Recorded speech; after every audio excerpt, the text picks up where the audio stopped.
నేను దీవించాడు, నా దేవుడు నన్ను దీవించాడు, నన్ను ఆశీర్వదించాడు, నన్ను బ్లెస్ చేశాడు. ఈ నోటి నుంచి ప్రతి రోజు నువ్వు పలకాల. అబ్రహాంకి ఇచ్చిన ప్రతి ఆశీర్వాదం, ఆయన నామములో ఎవరైతే విశ్వాసం ఉంచుతారో వాళ్ళందరికీ అబ్రహాంకి ఇచ్చిన ప్రతి ఆశీర్వాదం, ప్రతి వాగ్దానము ప్రతి బిడ్డకి వర్తిస్తుంది. ఆమేన్. విడిచిపెట్టే దేవుడు కాదు. ఇక్కడ ఈ భూలోకములు కూడా నిన్ను ధనవంతులుగా చేస్తాడు, పేదరికం ఉంచడు. ఈ భూలోకములు కూడా నిన్ను ధనవంతులుగా చేస్తాడు. కొంతమంది అంటారు,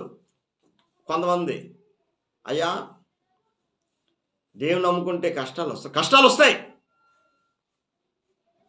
కానీ ఆ కష్టాల్లో కూడా అధిగమించే శక్తిని, అధిగమించే